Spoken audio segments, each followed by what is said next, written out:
Nasılsın? İyisin inşallah. Allah sana Allah kabul etsin.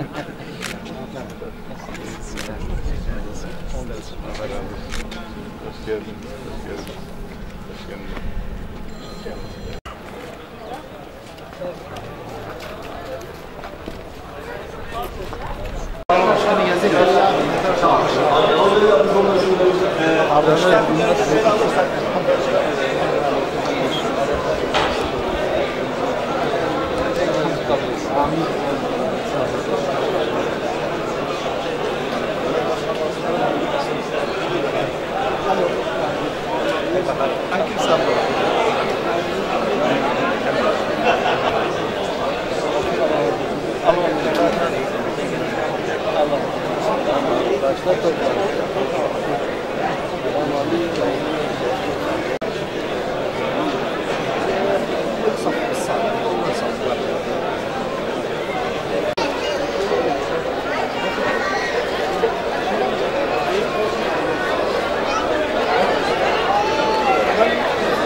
الحضور الكريم أحييكم بتحية الإسلام السلام على الأكرمين في دار الكرام. بسم الله الرحمن الرحيم. الرحمن علم القرآن خلق الإنسان علمه البيان ألا تطغوا في الميزان وأقيموا الوزن بالقسط ولا تخسروا الميزان والأرض وضعها للأنام. Ve yine Başbakan Başdanışmanı Ömer Korkmaz Bey kardeşimiz ve Saadet Partimizin Genel Başkanı Temel abimiz, yine Hüdapar Genel Başkanı Zekeriya Bey ve Büyük Birlik Partisi Genel Başkan Yardımcısı Bayram Bey, Genel Başkanımızın bugün Erzurum'da bir toplantısı olduğu için gelemedi. لتخفيف وطأة معاناة الشعب السوري الشقيق خصوصا لدى الفئات الأكثر تأثرا من الأطفال والشيوخ. الشيخ ثاني بن عبد الله والخدمات الإنسانية رافع الذي وجه النبيل ونشكر منظمة إلهات. Tekrar devam etmek olacağız. Kıymetli ülkelerimiz burada inşallah bizlere sesini verecekler. Bismillahirrahmanirrahim. Elhamdülillahi Rabbil alemin. Vessalatu vesselamu ala Resulina Muhammed ve ala alihi ve sahbihi ecmaîn. Değerli hazırın, hepinizi selamların en güzeli olan Allah'ın selamıyla selamlıyorum. Esselamu aleyküm ve rahmetullahi ve berekatuhu. Böyle güzel bir günde, böyle seçkin bir topluluğa hitap etmek onurdur, şereftir. Hele bu birliktelik, bu toplanma yetimler için olursa, yetimler için yapılan bir tesisin açılışında böyle bir topluluğa hitap etmek gerçekten büyük bir şeref, büyük bir sevinç kaynağı. Ben bu nazik davetleri için öncelikle RAF ve İHH müesseselerinin değerli yöneticilerine şükranlarımı, teşekkürlerimi sunuyorum.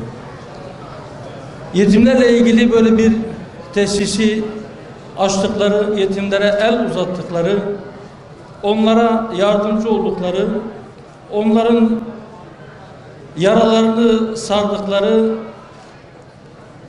içinde bulundukları zor durumdan çıkışları için bir nebze olsun katkıda bulunan herkese, ama herkese gerçekten teşekkür ediyorum. Bu amellerin Allah indinde makbul olmasını Yüce Allah'tan niyaz ediyorum.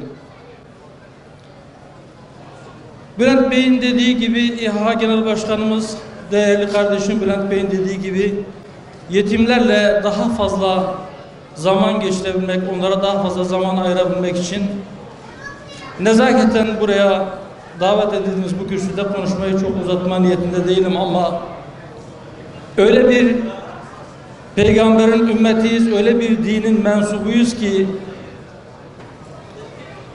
yetimleri itip kalkmayı, yoksulları doyurmaya teşvik etmemeyi dini yalanlamak olarak tarif etmiştir.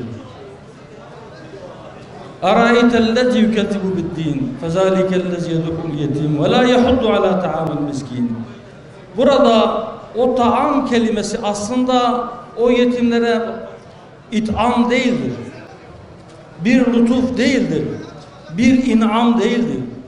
Onlara ait olanı aslında onlara vermektir. Keşke daha fazlasını verebilseydik yetimlerimize. Keşke bu çocuklarımızın yetim kalmaması için daha fazla çaba sarf edebilseydik.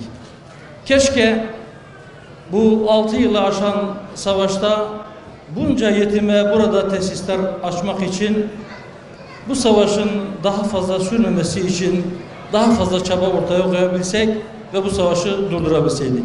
Ben bu düşüncelerle tekrar hepinizi saygıyla, hürmetle selamlıyorum. Esselamu Aleyküm ve Rahmetullahi ve Berekatuhu.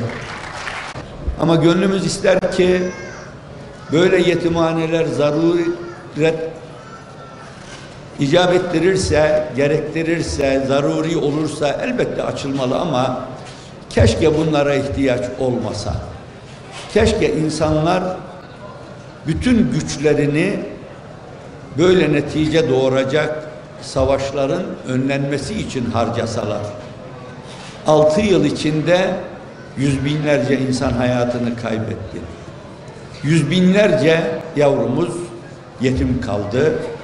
Milyonlarca insan memleketini terk etti. Suriye neredeyse yok oldu.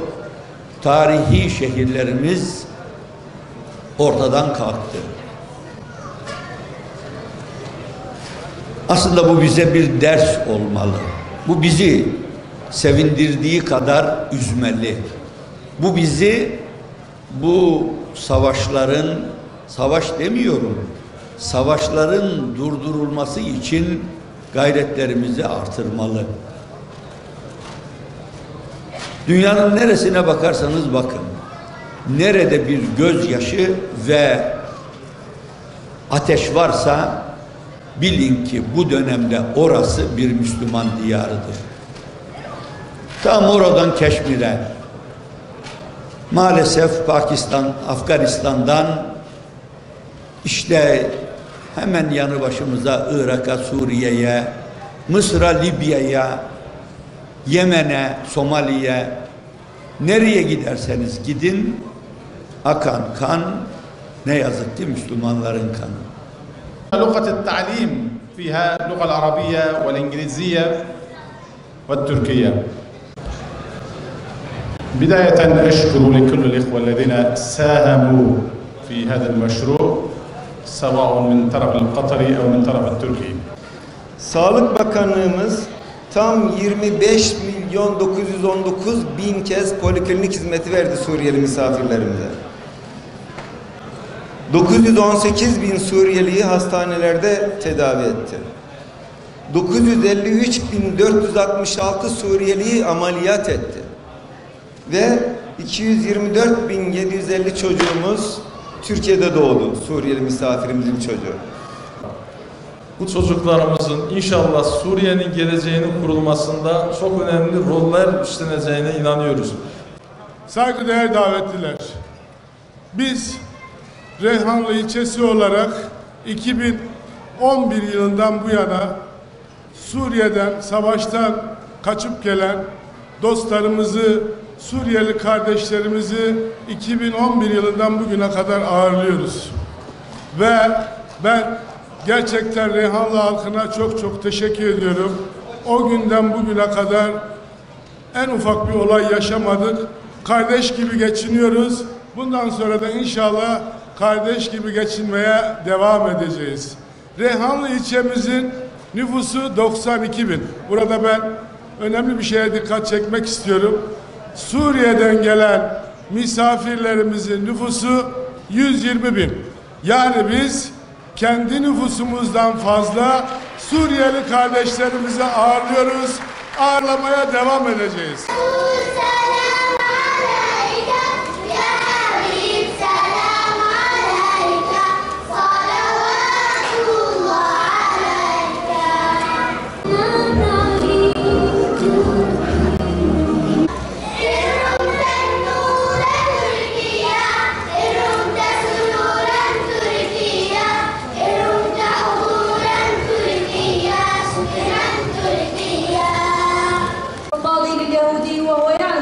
أمير المؤمنين إنه العدل يا هذا إنه العدل هذا هو خصم أمير المؤمنين.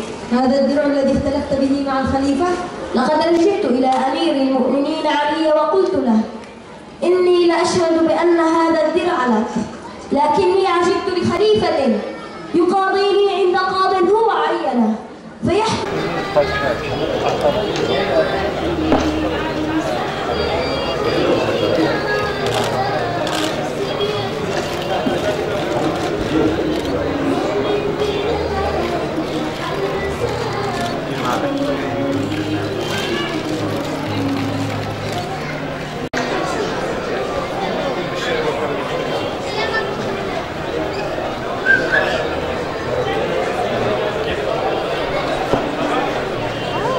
Saadet Partisi Genel Başkanı Sayın Temel Karamollaoğlu.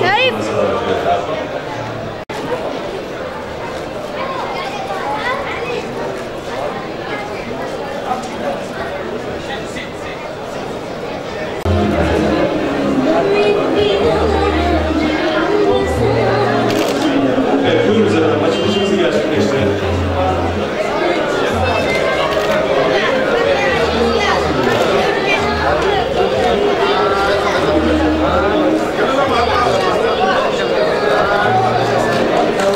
Evet, savaş mağduru, yeni çocukların yeni yaşam şeyleri. Hepimize, ülkemize, milletimize...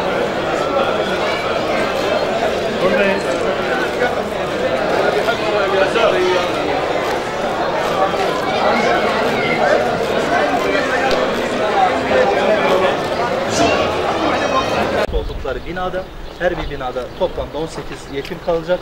Onlarla beraber müşrefeler var, yani anneleri var, bakıcı anneler. Sabah öğleye kadar 3 ve akşamdan sonrası için 3 olmak üzere 6 tane bakıcılar olacak anneleri. Sabah kahvaltıları dışında yemekleri yemekhanede toplu bir şekilde eğitimlerle beraber burada yemek yenecek. Daha yeni gördüğü zaman ne geldi. Musi seviyor. كأسرة نجتمع هنا كأسرة نتناول الحديث ماذا فعلتم كذا ماذا تريد تفعلون نتكلم